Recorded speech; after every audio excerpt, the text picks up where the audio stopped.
one is probably one of the most known. It has been given by Mackamer, Darden, and Craver in a paper which is probably now the most cited paper in philosophy of science, and it goes back to 2000. So they say mechanisms are entities and activities organized such that they are productive or regular changes from start or setup to finish or termination conditions. I'm also highlighting in orange the key points of these definitions. The second one has been given by Glennon. Glennon is actually probably the father of mechanisms, because the first paper he published on mechanisms is back to 1996, and he says that this paper was rejected 6 times before he made it. So obviously the community was not recognizing mechanism as an important and valuable topic. But the definition I'm proposing here comes from a later paper in 2002, and he says a mechanism for a behavior is a complex system that produces that behavior by the interaction of a number of parts, where the interactions between parts can be characterized by direct, invariant, change-relating generalization. The third definition I propose comes from Bechtel and Abramson, and they have been working a lot in biology and neuroscience as the main field of application. And they say a mechanism is a structure performing a function in virtue of its component parts, component operations, and their organization. The orchestrated functioning of the mechanism is responsible for one or more phenomena. So the key elements here are we have some kind of start, setup, and termination conditions, complex system, and structure. Actually, the other important element that will come up later in my discussion is this functioning of the mechanism. Okay? So there have been a lot of debate about what is the right definition of mechanism, which one captures most aspects or the best aspects, or is applicable to most domains in science. And the debate is still ongoing. But here is a possible consensus definition, and this comes from the work of Hillary and Williamson, a paper published in 2012. They say a mechanism for a phenomenon is composed of entities and activities organized so that they are responsible for the phenomenon. So, as you will see in a moment, they retain many of the elements of the other definitions, but they also give up on some other elements for reasons that I will not go through, but if you are interested in reading the paper, you will see why they make such choices. So, for instance, they give up on the idea of regularity, the intuition being that not all mechanisms are regular, some mechanisms are just single case. They also give up on start and finishing conditions just because we don't always have these boundary conditions. So it shouldn't be part of the definition of the mechanism that you have the start and the finishing condition. And they also give up on the idea of the complex systems in the sense that it is redundant. They think that it suffices to say that they are organized, etc. So being complex is not a key element of mechanisms. Some mechanisms are complex, but not all. So that's the idea. And what they really focus on is the idea of mechanistic explanation. And here there are 3 key elements. One is that we have to identify a phenomenon. This is why this is a key word in the definition. Second thing, we have to identify entities and activities. So this is why I highlighted them here. And this will be important because they really stick to this dualistic ontology for the mechanisms, where we have entities on the one hand and activities on the other hand. And finally, we have to highlight or to identify the organization of the mechanism. And it is when we can identify what the phenomenon is, what the entities' activities are, and how the organization is construed. It is then that we can offer a mechanistic explanation of something. Something that I should say right now is that they borrow from Glennon. A mechanism is for a phenomenon. In the philosophical literature, we call this Glennon's law because he stated quite clearly, and this is this goes back to 1996 paper, that we don't have mechanisms in the abstract or in the void.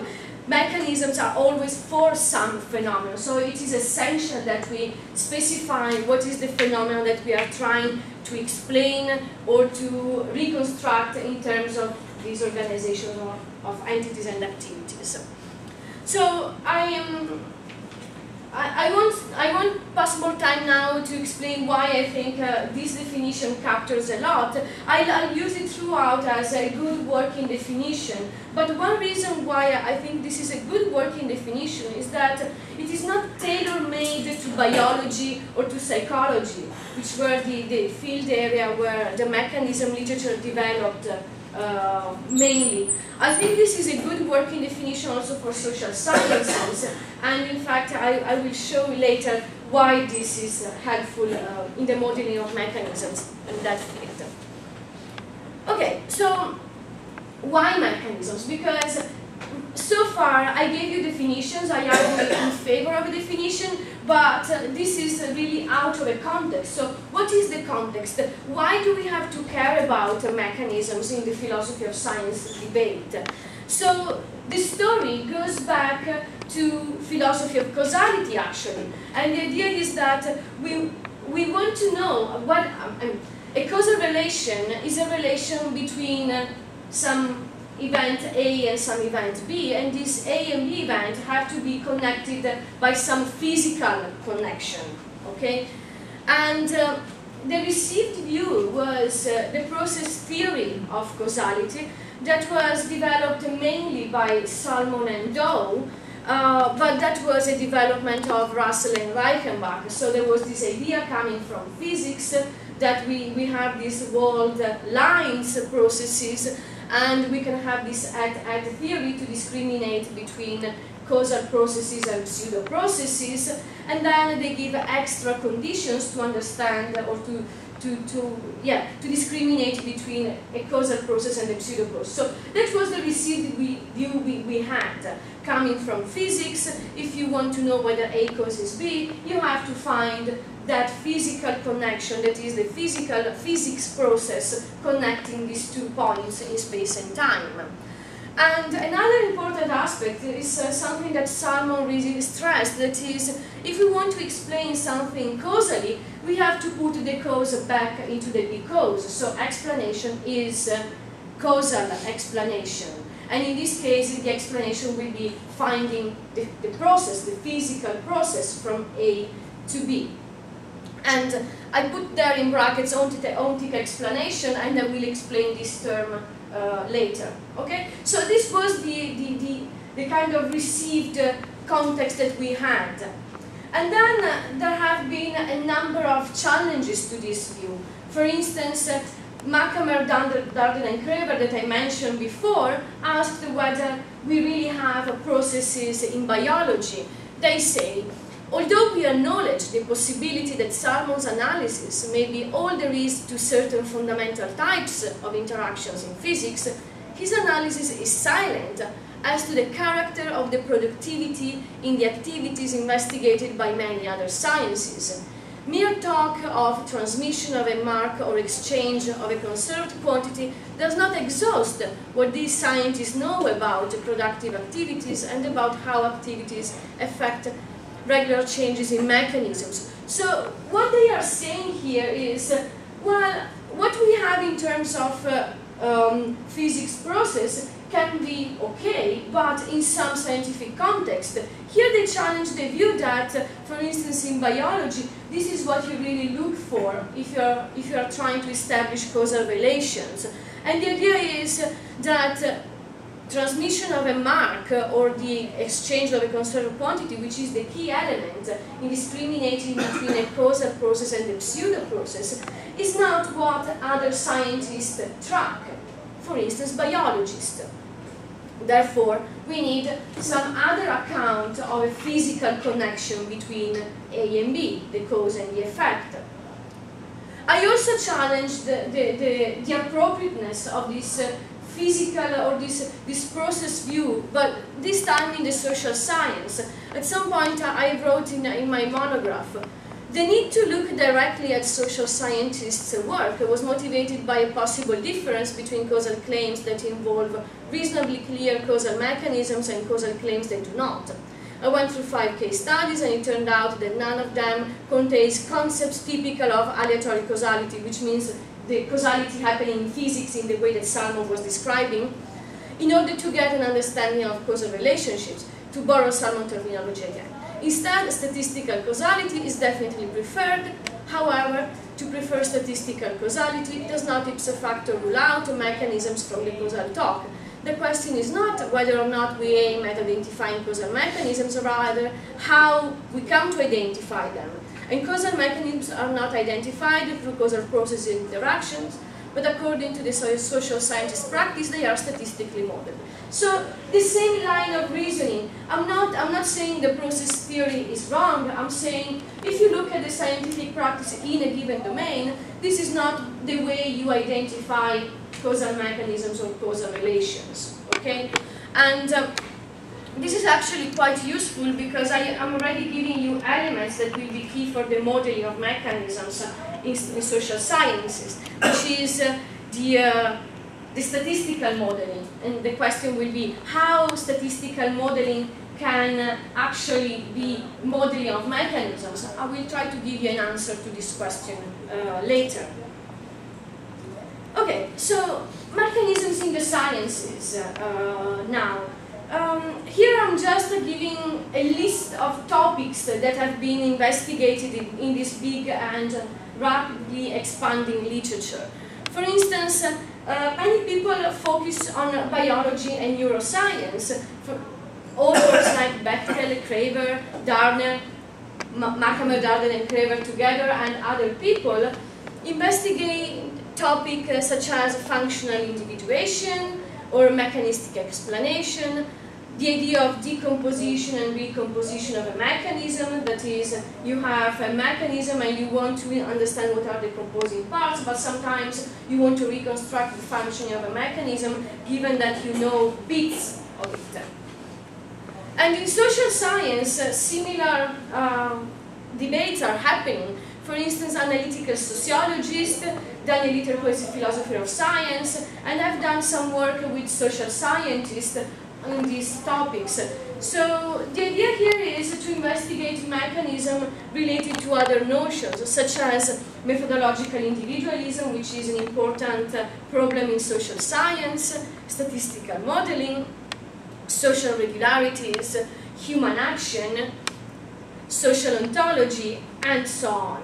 So you can see the variety of topics that have been investigated in the mechanism literature. There is really a lot, and of course I'm not going to cover all this, but this was just to give you an idea of the breadth of the mechanism literature at the moment, focusing only on 2 areas, the biology and neuroscience on the one hand and the social science on the other hand, but this is expanding also into other scientific areas. Okay, so now we have, I hope, a background to see why mechanisms are important when we also want to understand their relation with other notions. So the first one is explanation. This is a kind of an obvious choice because already in the definition that we read before, explanation played an important role, especially in Glennon's and in Hilarion Williamson definition. So, and this is where I go back to the idea of the ontic. So there are 2 ways in which we can explain. One is to give an ontic explanation, another one is to give an epistemic explanation. So we give an ontic explanation when, in order to explain, we use the physical connection itself. So we say it is the physics process that explains, or it is the biological mechanisms that explain. So we are looking for something in the world that does the explanatory job. If you are unable to find something in the world, then you are unable to give an explanation. So this is the ontic. Ontic because it relates to ontological elements. Okay? The second one is the epistemic. The epistemic says, well, no, it's not the thing in the world, it's the way we scientists, philosophers, agents reconstruct for instance, the function of the mechanism. So it is our description of the mechanism that gives you the explanation. And this has been discussed, for instance, by Krever, by Bechtel in the field of biology and neuroscience. Krever believing that it is really the ontic explanation that we want to track, and Bechtel more the epistemic side of it. And Hilary has done a nice job in reconciliating the two views, in saying, well, of course we are looking for something in the world, and this gives ontic constraints to an epistemic explanation, but on the other hand, whatever we find in the world is also constrained by epistemic aspects. So the two are not really in oppositions, and there is instead a kind of a dialogue between what is in the world and the way we study the world. So she's putting the epistemic agent, the scientist, in a relation with the world, not as if they are totally apart things or entities, but they very much interact in this process. Okay? But the question is, how do we explain? And here we can use several notions that we already found in the definitions, especially organizations. Recursive decomposition is more related to the statistical modeling, and I will get back to this shortly.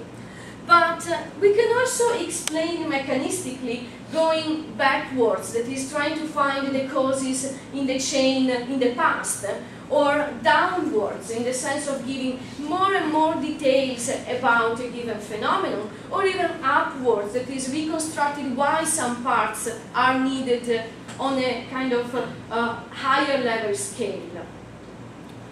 I will focus in the next slides on the backwards, that is a theological way of explaining by means of a recursive decomposition. And this is where I'm offering the experience to speak of philosophy of science working with social science, hoping that this will be kind of inspiring for you and also give me feedback about what happens instead in biology and ecology. Okay, so remember we try to focus on the relation between the mechanisms and explanation. In particular, we are interested in the etiological backwards explanation through the recursive decomposition. So here is an example. This is a simplified graphical representation of a social mechanism. In particular, this is a representation of a mechanism that explains how people in the Baltic countries rate their own health. So I'm going through this case study in some detail now. So the question that social scientists were asked is, what are the causes of self-rated health in the Baltic countries in the 90s? And they had two important surveys from which they could analyze the data. Why I mentioned this? Well, I mentioned the 90s because this is the period where the Baltic countries gained independence, so there were important changes in the social structure in terms of social and economic policy, so they were expecting things to be very different from one survey to another. And it is important to specify that this is about the Baltic countries, because this already fixes a number of important facts about the socioeconomic context, okay? And I will go back, I'm going back to the problem of context in finding mechanisms later. But the important thing is that we are not looking for some simple cause-effect relationship. So we are not asking whether X causes Y, as if we could reconstruct this question in a very simple causal relationship. So what is the modeling strategy behind? First of all, we have to take the joint probability distribution of all these. So these are the variables that they isolated as the important ones. Self-rated health, which is the effect variable, alcohol consumptions, psychological distress, locus of control, and then education, social support, and physical health. So the first thing is we have a statistical model that includes all these variables together. And because it is a joint probability distribution, you don't distinguish here causes as effect. It is a kind of a melting pot where nothing has a key role. So the important part of the modeling strategy will be to give structure, organization to this joint probability distribution. You see, I'm already using these keywords that they came up in the definitions: structure, organization. So what is this structure and organization? It doesn't come from the sky, obviously. It comes from background knowledge, preliminary tests and analysis on the data, and this is what they come up as a structure for this joint probability distribution. So, and this is called the recursive decomposition. These are the different bits of the recursive decomposition that I'm now going to explain. So, they reconstructed the mechanism as follows. They identified that there is a direct influence from local consumption to health, from physical health to self-rated health, and from psychological distress.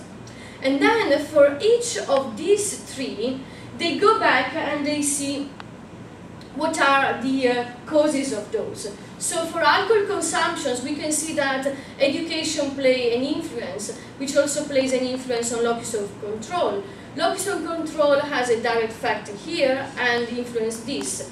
Social support only influences this, and physical health influences this one and this one. This is what you translate in statistical terms with this probability,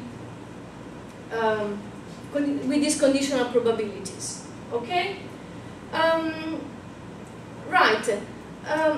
What we are saying here is that these are the causes and these are the effects, and we identified the final effect we are interested in here, but also the intermediate or causes that are in different paths. Okay? I hope this gives you a sense of what the modeling of a mechanism is in context like this. Some remarks. So here, explanation is mechanistic explanation, precisely because we want to give structure to the recursive decomposition, to the joint probability distribution, because we have to find the structure of all these variables together. And it is more on the epistemic side rather than the ontic side, for different reasons. One is related to the context. It is difficult to imagine a social mechanism that is out there in the world as we can imagine a biological mechanism. And the second reason is that this is really about the reconstruction or the description of the function of a mechanism. This doesn't mean that it is all abstract and kind of invented by the social scientists. There are social facts that make this model valid. But I will not enter this debate unless you want me to explain this idea later in the questions. The second remark is that this is giving you a good or a successful explanation insofar you really spell out how this thing functions. So if you are unable to say why and how physical, what was the other one? Sorry. The physical health or, for instance, psychological distress act on self-rated health, you're not really giving an explanation, you're just giving correlations, okay? So this statistical machinery has to be accompanied by an explanation of why it makes sense to reconstruct statistically this thing. Okay.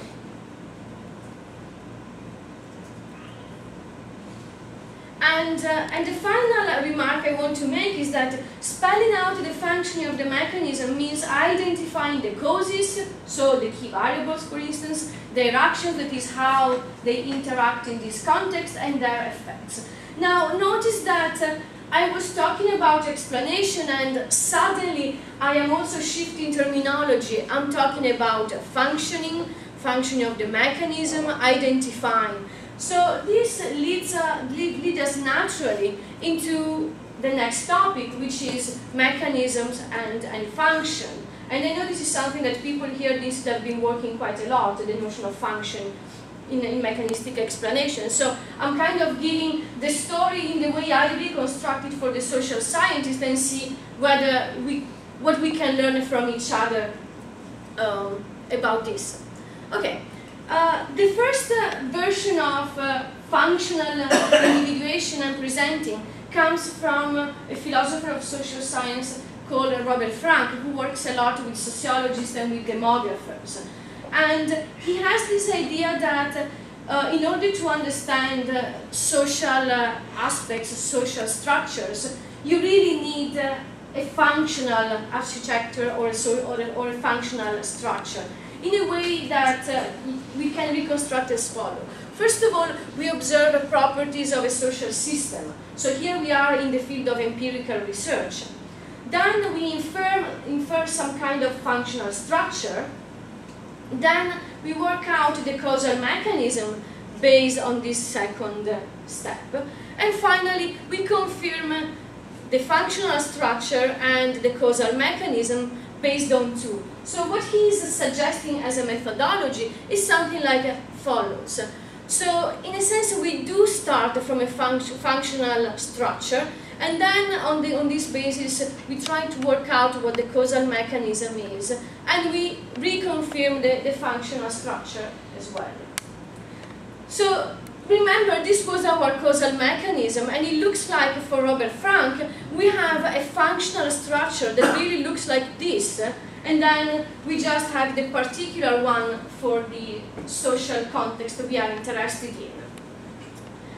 This is an interesting idea, but we thought that there are problems there, because the idea of function is that precisely a function can be exploited, can have then different concretizations. So we thought it is difficult to say that alcohol consumption has the same function in every possible social context. Just to give you an example, in the Baltic study I used before, alcohol consumption has a role to relieve stress. That's why Baltic people drink. If you go to the Mediterranean, people drink because they want to accompany a meal on Sunday. And if you go to the UK, people drink to socialize.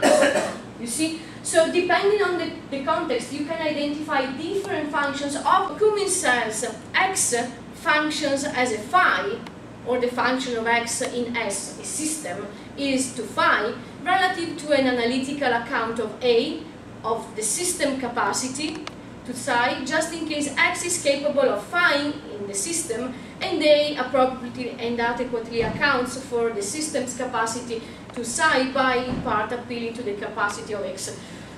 You see the kind of puzzle and crossword that is giving us. But the idea is the following. If you take a system which is how the Baltic behave and how they would respond to the question, how would you rate your own Earth? And you want to understand what is the role of each of the elements that play, they have an effect on this, well, the role function of alcohol consumption in this context is to relieve stress, and therefore, the more they drink, the better they claim they are. So, and this is the nice part of this study, I think, because it really reverses our intuitions, because this is what they found, that people who drank more were the one reporting a better health status. and the idea is clear. If you feel alright, well, you go and drink and smoke. If you feel already not so good, you will moderate alcohol and smoke, etc. Okay, so the idea is to find what is the role function. Now, I'm not going to go into the details of this, but having this idea of role function is also an alternative to evolutionary functions, for instance. And giving role function also means tying functions to causes quite strongly. So I'm trying to give you some more explanation of what this means in structural modeling explanation. It is the kind of explanation of social phenomena I presented before. So the idea is that functions are role functions for the mechanism and for the component. Why do I stress both aspects? For two reasons. One is that in social science you always need a context. You will never try to describe a mechanism in isolation, because there is no mechanism in isolation. There is no abstract isolated mechanism for self-rated health. It will always need to contextualize with respect to the Baltic people, to the Italian people, to the British people, you see. And for the same reason, when you try to explain why alcohol consumption has a role in this, it has to be in the whole context of the mechanism. So you try to understand what is the role of this, what is the function of this for the given effect or for the phenomenon that you are analyzing. The second aspect of which is worth emphasizing is that functions help build the conceptual model. The conceptual model is the way you conceptualize the mechanism before you go and work on the variables and run the statistics and the statistical tests on the empirical data. So the idea is that functions are the theoretical underpinning. You will include alcohol consumption in your statistical analysis because you have a story coming from background knowledge, previous analysis, theories, sociological theories, that says, yes, it has a role in this context. In this sense, it is a theoretical underpinning. It gives more reasons why you should include it, okay? And if you have reasons to include it, then it can be a cause in the given mechanism. And so here we are tying a really strong conceptual link between causes and function, not as if they are in opposition, but instead they have to help each other.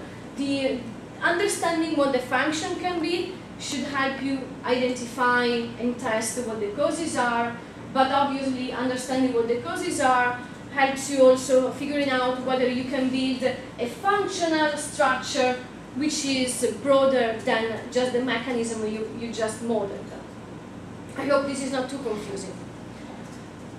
Let's go now to another topic that is quite important in relation to mechanism, which is causal assessment. So, causal assessment is the problem of deciding what causes what. And we have this problem in virtually all the sciences. But what I'm presenting here has been developed mainly in the context of the health sciences.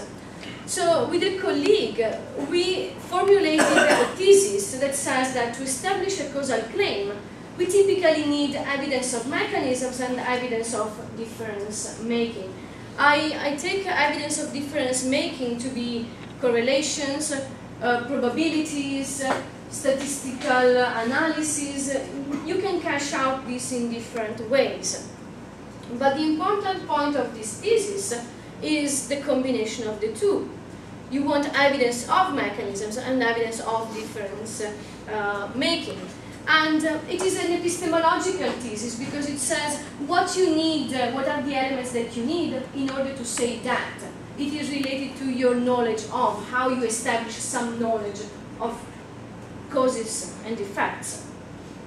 And as I was just saying, it has been formulated for the health sciences in the beginning, but it can be extended also in other scientific contexts. And it is an interesting question whether it makes sense to formulate the same epistemological thesis also outside biomedicine. For instance, do the social sciences look for the same evidential components? Does biology look for this? It is a programmatic question, not the idea of kind of giving you a solution and now you adapt the scientific practices, rather the other way around. Look at the scientific practice and see whether this is the way you establish causal claims. So we gave different arguments for this thesis. One comes from the medical practice, analyzing, for instance, the preambles of the monographs of the Institute for Research on Cancer in France, where they produce these monographs about the carcinogenicity of different chemicals, and they appeal to both types of evidence, the statistical analysis of, but also the biological plausibility of how a chemical agent works, and this is the mechanisms that enter in the picture. We also looked at the history of medicine, analyzing well-known examples. This is Semmelweis in Austria that understood what were the causes of puerperal fever, and he used both a plausible mechanism. Actually, he proposed a mechanism that was not accepted by the community at the time because they didn't have the theoretical knowledge to accept it, but he also had statistics to back up his point. And John Snow that understood how to stop the epidemic of cholera in London in 1854, using both types of reasoning, plotting where the epidemics was spreading from, and using the statistics, but also a mechanism that would support this. If you are interested, I can give you the full stories. And then evidence in epidemiology, if you look at the Bradford-Hill guidelines, they really involve both aspects, reasoning about the mechanisms, but also about the difference-making aspects. And Hill's guidelines are still a kind of a solid milestone for epidemiologists, so it's something that is worth looking at in assessing this thesis. Okay, so this was quite quick, but I hope it gives you some idea, but it helps me go into the next topic, which is evidence of mechanisms, and which is obviously related to the problem of causal assessment. So the first job we have to do is to disambiguate claims. So when we talk about evidence of mechanisms, evidence of difference making, it doesn't mean that these are monolithic things that we can find in the world. We need evidence, and we want to have evidence of something. So if you run an experiment, these experiments can provide evidence of a mechanism, for instance, identify key entities or the way an entity interacts with other parts, but it can also give you evidence of difference making. What is the trigger for something to happen, you see? But it is also important to distinguish between the evidence that you use and the evidence gathering method. I say this because this is causing a lot of confusion, especially in the evidence-based domain, where they claim that randomized controlled trials are the best evidence. Randomized controlled trials are not evidence. They are able to generate evidence, mainly of difference making, but also of mechanisms. But this is a subject term. We can go back to this if you want. So, not confusing evidence with the evidence gathering method on the one hand, and being clear that what you look for in the evidence can come from different sources, and I will come back to this. So the difference-making mechanisms is a conceptual distinction, more than a distinction of our ontology, you see, but it's something that is useful to clarify what it is that you are using in your reasoning, why, and in practice they are highly intertwined, they are not separated. Okay? So this may sound obvious, but it's worth reminding. We also have categories of evidence. For instance, we have evidence that there is a specific linking mechanism where we have a lot of details. There is also evidence that there is some kind of linking mechanism or other, and this is where we know some bits of the mechanism.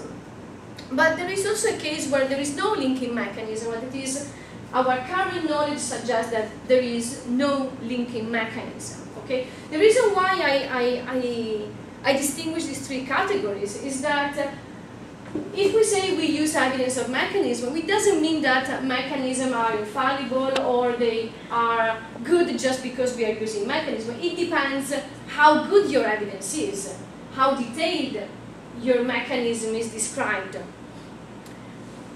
So what is this evidence? And this is where we go a bit in the details. So for the first category, evidence of the existence and nature of the entities and activities for the linking mechanism. So you can have evidence that come from in vitro experiments, from animal experiments, from analogous mechanisms, from autopsies, from simulations, and even from RCTs that can give hints about what mechanisms may be.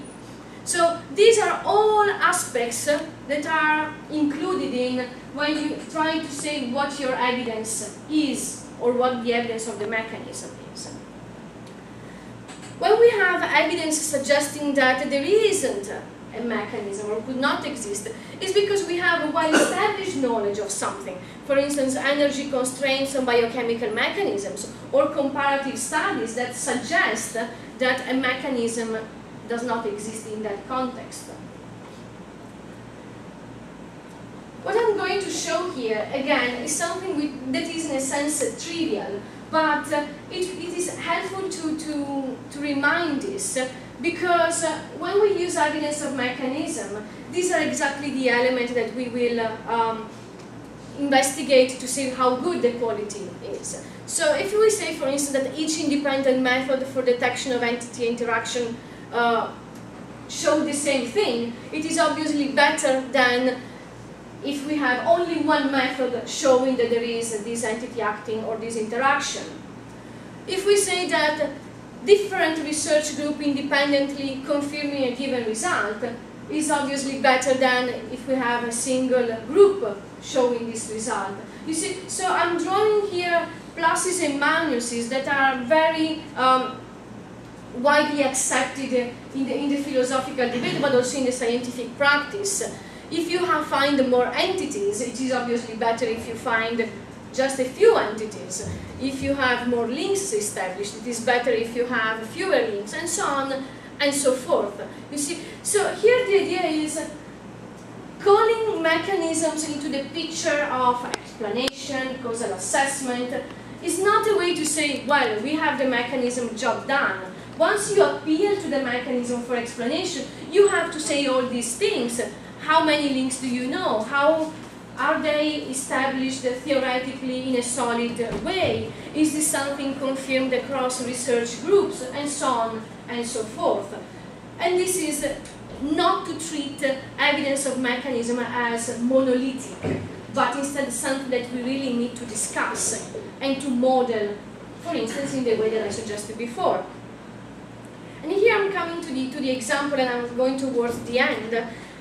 So this is a very schematic and simplistic reconstruction of the evidence hierarchy that is often used in evidence-based medicine. And the idea is that systematic reviews or meta-analysis of randomized controlled trials are really at the top. This is the best you can get to establish, for instance, the efficacy of a treatment.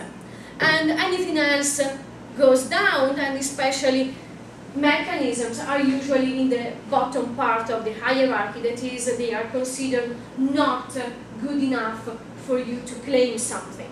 Okay? And so with some colleagues, we try to develop this analogy of reinforced concrete in the way that I will now explain. So the idea is the following. What you need to build is an integration of evidence, not substitution. So if you say, look, randomized controlled trials are not enough, it doesn't mean that the biochemical mechanisms underpinning some treatment or some drug substitute this evidence. You rather try to integrate those, because difference making help with the problem of masking mechanisms, because when there can be more mechanisms acting and you don't know which mechanism will eventually win in the phenomenon.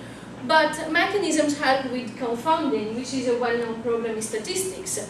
And so you have to integrate the evidence of mechanism with the evidence of difference making, because you want to solve more problems, not because you want to replace one with the other. And the idea of reinforced concrete comes exactly from the fact that reinforced concrete is a stronger material because it has both types, concrete and steel, that can support different types of stresses. And so the idea is that the more you can integrate these things, the better it will be for the final results of your study. Okay, so that was again quite quick, but it gives you an idea of how you can use this evidence of mechanism or this way of reconstructing mechanism in a given scientific context. And I'm really concluding now. So the hope was to show you that mechanisms are a fertile field in philosophy of science. They came from this debate from causation and explanation as an alternative account that would suit other scientific contexts, for instance biology, but also the social sciences much better. But it is still very much tied to causation and explanation. And ultimately, I think the usefulness and the interest in mechanism is not in mechanisms per se, that is, let's work out the perfect definition of mechanism. That's not the goal, I think. The goal is to have a flexible definition of mechanism that also allows you to have links with other notions, explanation, causal assessment, evidence, function. And so the final thought is that mechanisms are embedded in modeling practices. It's not something that you ultimately plug in, as it was, coming from the outside. The modeling mechanism is already in place. Our job from a philosophical point of view is to clarify how this reasoning about mechanisms or this using evidence of mechanism plays a role in different scientific practices. And so the hope is that if you manage to clarify all these aspects, we can also help the practice or the methodology to move forward in some corners. Okay. And this is a really super selected bibliography with some of the references that I used in the talk, and I hope they will be useful and interesting for you to have a look. And I'm done. Well, this was more a comment. And then a question.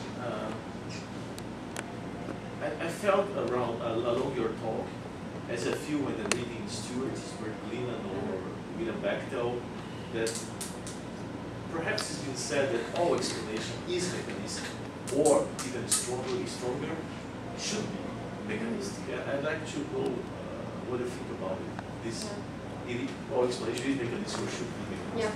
Yeah. Okay. I want to react to your comment first, because the reason why I decided to put this discussion on role functions is because I know you have some work done on functional explanation and on role functions. So I wanted to kick off the discussion to see where the fields have points in common or points of or divergences. And we are probably making a very liberal use of the concept of role function in a way that fits the social science practice.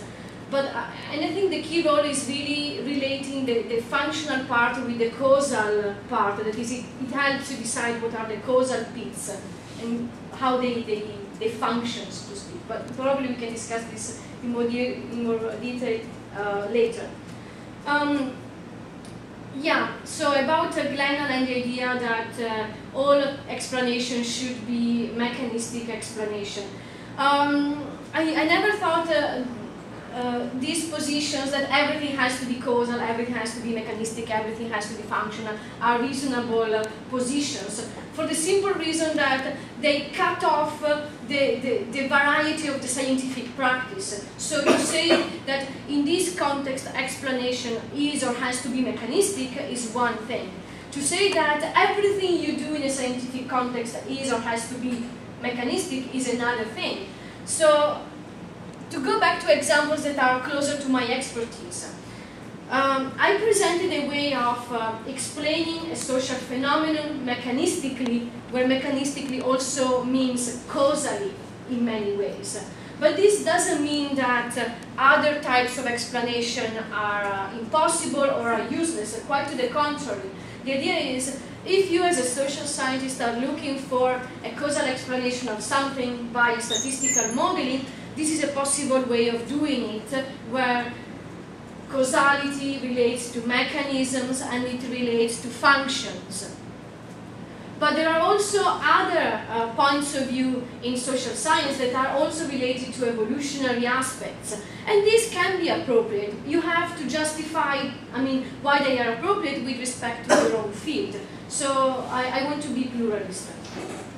The short answer. Just a comment. The reason I thought about it, that sometimes when we are discussing mechanistic explanation with either scientists or philosophers, there's always someone saying, "Oh, thinking that we are saying this, all explanation should be mechanistic." So, when I come back to read Bechtel's, sometimes this seems like a hidden message. Yeah. And I think we should be very careful about keeping this pluralistic view. Otherwise, people start disagreeing about the philosophy of mechanisms for no good reason.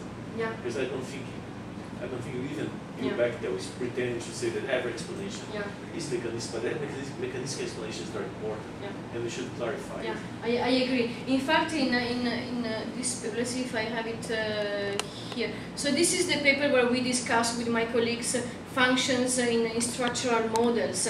And we have a couple of paragraphs where we say, in social science there is a tradition of functional explanation that goes back to Robert Merton, for instance. But this is not what we are talking about. This is a legitimate field of research and application that has to coexist. We are just identifying one area of research. So perhaps I interpret what you are saying as when we write about these things, we should be more explicit about the legitimacy of other approaches, and I agree.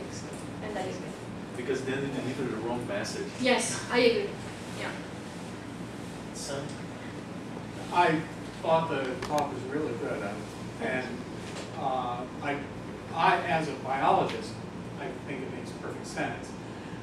But there's an interesting aspect of mechanistic explanation, where you talked about, the more you know about the causal chain, but sometimes you don't need to know what that causal chain is. And let me give you a concrete example from my own field in evolutionary biology, and that has to do with evolutionary change and mutation. So variation is key to evolutionary change, and variation comes from mutation using mutation in the very broadest sense. So that could be changes in base pairs, it could be changes in the order of genes on a chromosome, it could be duplications of chromosomes, all kinds of different mutations in the broad sense give you change. And for certain kinds of explanations of evolutionary change, we know all these detailed mechanisms exist, but we don't need to know them to understand evolutionary change. We just need to know a rate function, right? Variation is created at a certain rate, and the mechanism, the details of the mechanism of how that occurs are not necessary. So I'm wondering where sort of that fits into your hierarchy of understanding, where in fact it's useful to have learned that because we know there's a causal, we now know what that causal chain is, which we didn't 100 years ago. But we can ignore the details of it. Yeah, thank you.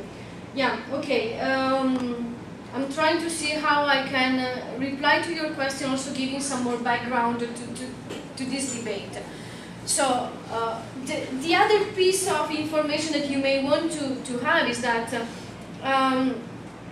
part of this debate was originated by the idea, oh, we need to talk about mechanism. Here is the definition, here is an example, protein synthesis, something we really know a lot about. And people say, no, but this definition doesn't capture everything. So the goal was to look for the best definition that works in examples that are already well understood, kind of textbook examples in, say, biology. And then some people started challenging this philosophical approach, saying, no, the idea is we have to understand how we model mechanisms. And so the goal will not be that we have to have all the details all the time, which is exactly what you are saying. And this is related to what I had in one slide when I said we can explain going backwards, downwards, or also upwards. Perhaps there are also other types of explaining mechanistically beyond these three. And so the message would be, if you want to explain mechanistically, it doesn't always mean that you give more and more details, which is going downwards, or going backwards as much as you can in the etiology. it can be in different way, and this has to do with the phenomenon that you want to explain. So it goes back to the identify the phenomenon first. For what goal? What is exactly that you want to explain? Giving more and more details is not the key thing for every single type of explanation of phenomena.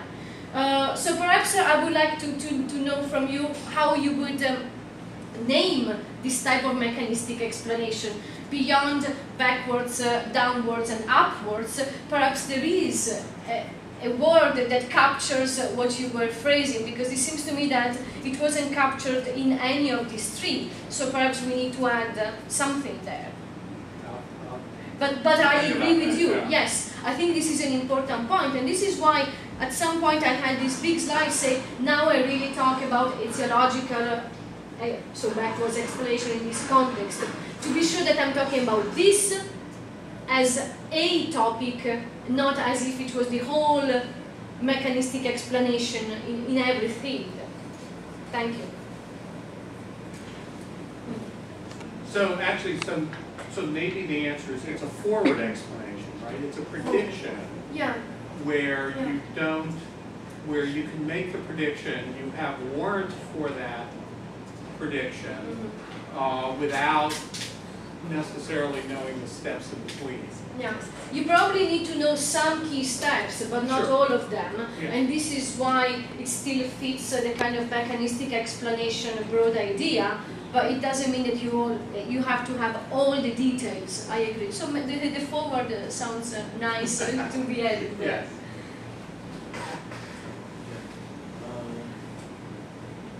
But I think some comment shows, on the one hand, we can advance in research on some topic while leaving something as black box. Darwin was quite good at that because he didn't need this. It's just here's the evidence. There was a lot of variation. Then we think about from that point on. But later he had problems with that. But one thing that look at Darwin built in a mechanism for natural, if natural selection is a mechanism accepting for his moment, he could view some properties of variation. That variation had to be abundant. Variation had to not be biased in some direction. Otherwise, variation would explain evolutionary change, not natural selection. So I think there's something nice here that some people wrote about it, but there's more to be said. How, when you have a very clear model, you can say something about the properties of aspects of mechanisms that you don't know about it. You don't know the mechanism, but you can guess it should be something like that. Yeah. I think more or less like that second. You have some bits of the mechanism, because Darwin had some bits of the mechanism of variation. Not some bad bits, some good bits, but had some bits. I'm pleased that you find this plausible to say that sometimes we want to give an explanation just with some bits. The reason why we, and I say we with colleagues that we work together on this, we insisted on this aspect, is precisely that when we first suggested that we also need evidence of mechanisms for evidence-based medicine practice, for instance, the objection was, oh, but most of the time it is a black box. You never have this. It's fine. I mean, in fact, the point is not having a fully known mechanism, which is seldom the case. The point is how you use the key elements of the mechanism or the explanation for some purpose. And many people had still in mind the idea, oh, we know how protein synthesis works, therefore you plug it in the explanation, job done, which is not what we meant. And that's why we went through all these clarifications, what evidence is, what the quality is, how you decide the level of the quality of the evidence as well. Platitudes in many ways, but. Could you go back to your slide of pluses and minuses? Because I think there's a critical issue there. Yeah, so the very last one, right? Reproducible in different conditions versus not reproducible. I mean, that certainly as, I mean, in my corner of the world, we would talk about generalizability. So how generalizable is this particular mechanism? That is, how many other different cases does it also apply to, which is sort of another way of talking about that robustness. And that's where the question about how much mechanism you need to know in order to be able to extrapolate beyond the bounds of the conditions under which you observe. Yeah, precisely, that's the point. So the idea of putting items in the pluses and minuses here were exactly to show what are the critical aspects that we need to discuss. So if you claim I have good evidence to infer this and that, I would like you to tell me where you stand with respect to these things, and probably there are more aspects that we would need to include in this list. And concerning the robust and reproducible, yes, this is probably one case where you need a lot of details, but not necessarily. But yes, and for each of these, we can probably go back to the kind of explanation, the backwards, downwards, forward, etc., and see what it is that you need. So the thought was not to say that if you have all this, you have a good one. No, but if you claim I have enough evidence for, give me hints about these aspects that support your claim. What does it mean that you have good or enough evidence for? That was the thought. I have a question. In general, in the biology, the term mechanism, definitely for discussion, is very used in biology. There is no problem to use this terminology in biology. But when you go to social science, this generally is related with more conservative, so or kind of sociology, that they are considered, because in sociology there is big division on the perspective to look things. And when you look in the sociological debate, the part of the people who are using the term mechanism, are considered like a right-wing or conservative sociology. Then how you see that? This question, because in my field, for example, that is epidemiology, you work in some moment with biological knowledge, and some moment with sociological knowledge, and this is very clear, in between the two worlds, It's very easy to understand, and to apply the idea of mechanism when you're using or complement your difference, for example, base the explanation with some mechanistic, biological mechanistic explanation. But when you go to more population-based science, social science, then this is a lot more difficult because this is not so acceptable in this field. Then, in my view, the term mechanism is not have some difficulty to unify, the two fields, or the two areas, biology and sociology, have an intrinsic difficult link to the term, mechanism. In one field is normal to use it, in another field is considered in principle more conservative perspective to look at things. This was a lot in the background of this slide, in fact, because some people in the analytic sociologist tradition, for instance, have a preconception of what a mechanism is, and most of the time is related to methodological individualism or human action, and that's one thing. But some other people, like Daniel Little, but also what I've done with some colleagues, was precisely to bridge the social science practice with this mechanism debate in philosophy of science, and trying to understand whether there are points in common, how the same concepts can be applied. So that's why I was using the possible consensus definition, the one by Hilary Williamson, in social context, precisely to do this exercise.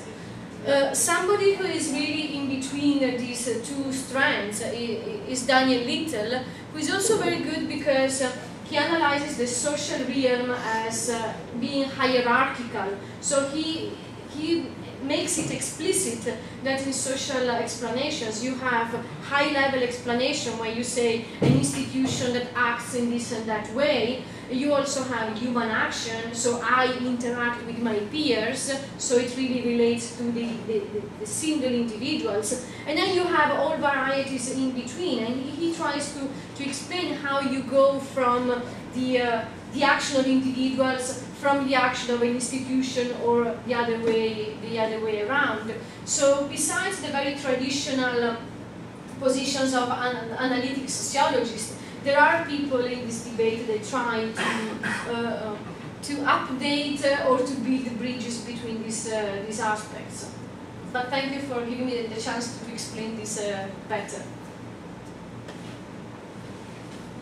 But even then, mechanism is quite a loaded word in sociology. Yes. I predict and doing problems with that.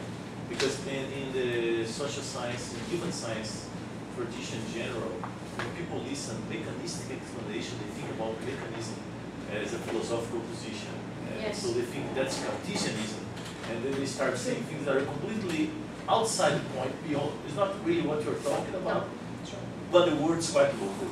Sure. The word's quite loaded. Yeah.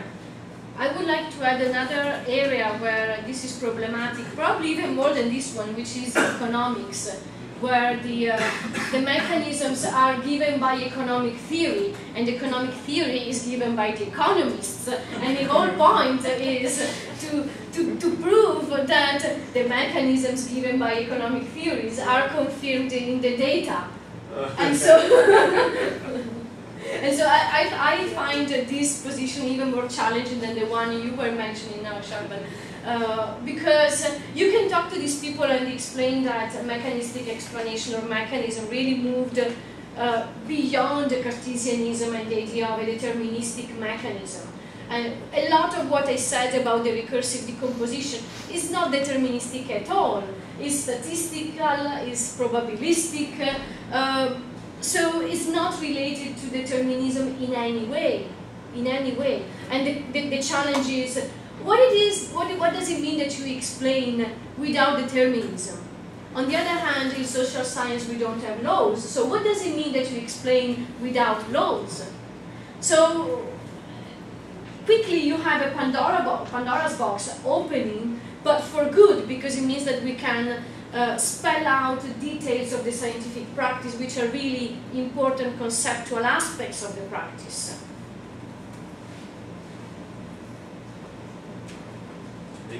Well, I have a question. Sorry for being delayed. I don't know if you talked about this, but anyway, I think this is something which could be interesting for the project we are organizing, the Pronex project, that is concerning the end of mechanistic model. That is to say, we can think of a mechanistic model as an end in itself, because it can offer explanation or predictions, for instance. But we can also think of mechanistic models as kind of bridges, as kind of bridges to other, perhaps more formal mathematical or computational models. And this is something I would like to explore in the Pronex project, that is try to build mechanistic models, conceptual models of mechanisms, and then try to, based on the clarification they can offer in lots of situations about ecological systems or evolutionary systems, try to build a more formal mathematical or computational model. So they can be either bridges to these more formal models, or and they themselves. I'd like to hear you. That's a great idea, because then you would add a topic to what I did, which is mechanisms and modeling. And then obviously you need to answer the question, what is a model? How do we use a model? What does it mean that a model is useful or valid, and all these things. So quickly, my suggestion would be, we should look into the accounts given, for instance, by Morgan and Morrison models as mediators, which probably captures your idea of building bridges, the models that mediate between the theory on the one hand and the reality on the other hand. or the models as isolation given by Uskari-Maki in the context of economics. That is, what it is that you do when you model, you isolate, you abstract, and why is this telling you something about the phenomenon without being anti-realistic, but sort of having still a grip on reality. So these are positions that have been analyzed in social science, and perhaps it is useful to investigate them in the context of modeling biology and ecology, simulations as well. So work to be done. Yes, yes. I don't think I would have the answer now, but perhaps we need to see what is the answer that has been given in that context and see whether it fits, it helps, it has to be revised to be useful in this context. So that would be the general strategy for me. But yes, good point.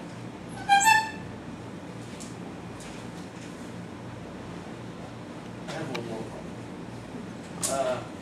Something I was worried about these definitions of mechanisms that doesn't include the system, doesn't include boundary conditions, and also no closure. Because I was worried about how can we define the components, the actions, the top-down relations for an organization to the components without having a system with an appropriate closure.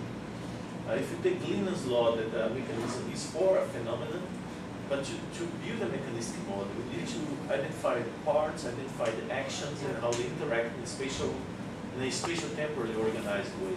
And I think if we have a closure, we can clearly see, well, at least we can try to clearly see the components, but if we don't have any closure, I think it would be quite difficult. And then I was thinking, well, maybe these requirements are too biological, because I'm accustomed to think about biological cases. And then I saw when we looked at the social case, you said, well, you can build a mechanism without a context. And so I think that that's the key point. It's not acceptable that we need a system with closure, we need a context. Yeah. And the system is the context in biological, and because without a context, we can't fix the probability of the events. The probability of events are dependent on contexts. So if you think about statistical modeling, unless you fix a context, you can't really calculate the joint probability of the events. Yeah. So what do you think? Yeah, I guess the point is in adopting one or the other definition, what you gain and what you lose. So my intuition is that if you adopt the one given by Larry and Williamson, probably you lose some specificity about biological mechanisms, but you gain in flexibility because in some other context you don't need to specify the closeness or the system in the way you were saying. On the other hand, if you say that a mechanism is for a phenomenon, in identifying what the phenomenon is, this is where you're going to specify all these aspects that you need in the biological context. So I think it can still work out as a definition that captures the essential elements, and when you add kind of clauses for the specific area that you look at. You see, some people objected that this definition is so schematic that is devoid of content, so it doesn't give you what the mechanism is. But in fact, I don't think this gives you what the mechanism is. This gives you the key element to say what an explanation is. Because the whole point is not to have a definition and say, when you look around, oh, that is a mechanism and it fits my definition, right? As you say, I defined a black clicker, something with this shape, and then I see it here on the table, I point it and say, oh, this is it. Because this is not the way we find mechanisms in biology, in ecology, in social science, right? We actually reconstruct the mechanism. So we don't need the definition. We need the key elements to reconstruct. And that's why I think this is more useful than other, probably more detailed or more, more detailed definitions, because it allows you to work on these aspects rather than the picking out and this fits kind of job.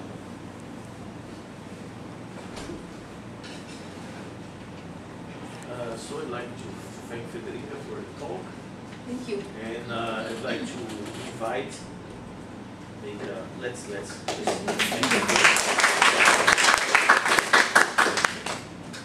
and then I'll take the opportunity to invite all people here for further things.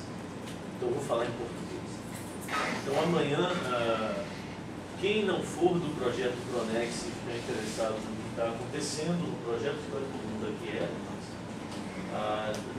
das 2 da tarde aqui no Salão Nobre vai ter a apresentação geral do projeto que eu vou fazer. E na sequência, lembrando ao pessoal do Pronex, tem reunião de 3 até as 6 sobre as questões gerais, guarda-chuva, Sana, Carla e a professora Federica. Aliás, Federica não está nesse demonstração, mas Federica também se interessa. Essa é a apresentação rápida. 15 minutos cada projeto. E queria também aproveitar todos, convidar todos para a palestra que Sunshiner vai dar no dia 3 de abril, 10 às 12, aqui no Salão Nobre, sobre conceitos e métricas de diversidade. Ok? Bem, ótimo.